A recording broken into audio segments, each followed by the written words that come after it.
Come on. Yeah, যোগাযোগ সব করতে কই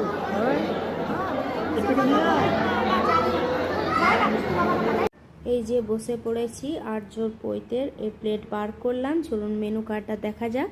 তো মেনু কার্ডে অনেক কিছু আইটেম রয়েছে, তো এতগুলো তো আমি নেব না, বিশেষ করে নান এগুলো তো আমি নেবই না। আমি একটু সাদা ভাত খাবো। আর 3 ধরনের মাছ করা হয়েছে। এই যে ফিশ পকোড়া একটা বানানো হয়েছে ভেটকি মাছের এটা, তারপর ইঁচড় চিংড়িটাও খুব ভালো বানিয়েছিল, পাবদা মাছটাও খুব ভালো বানিয়েছিল, পোস্ত, সাদা ভাতই আমি নিয়েছি, যেটা খেয়ে ঠিকঠাক তৃপ্তি হবে আমি সেটাই নিয়েছি। আর উল্টোপাল্টা কিছু নিইনি, এমনকি মিষ্টি দই চাটনি পাঁপড় এগুলো আমি আর নেব না। তো এখানে কাতলা মাছের কালিয়াটাও খুব ভালো বানিয়েছে, এক পিস পেটি পিস দেখে নিয়েছিলাম কাতলা মাছের কালিয়া। আর আমাদের সঙ্গে বসেছে বুবলু আর চঞ্চল কাকুমণি, আমার সেজো কাকু।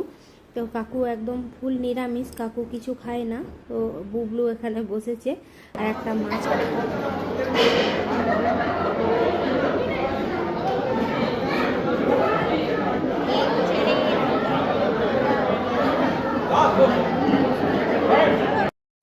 আর এটা আমার জেঠুমনির ছবি। জেঠুমনি 2 বছর হলো আমাদের ছেড়ে চলে গেছে না ফেরার দেশে।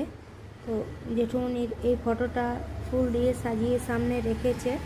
তো ফটোটা দেখে মনে হচ্ছে জেঠুমনি যেন আমাদের সঙ্গেই আছে, সবার মাঝেই আছে। জেঠুমনি, দিদি, দাদা আর জেঠিমা একটু একটু কান্না করছে। জেঠুমনির অভাব সবারই লাগছে।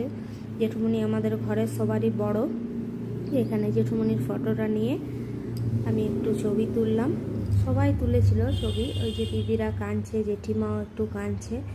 তো মনটা একটু খারাপ হয়ে গেল যে সব মিলেমিশে থাকতেই হবে, কিছু করার নেই, বিধির নিয়ম যেটা আমাদের মেনে নিতেই হবে। এই যে জেঠিমা একটু একটু কান্না করছে। তো অভাব মানুষের থেকেই যায়, সব অভাব মানুষের পূর্ণ হয় না। তো জেঠুমনির খুব ইচ্ছে ছিল বাবুর পৈতেটা দেখার।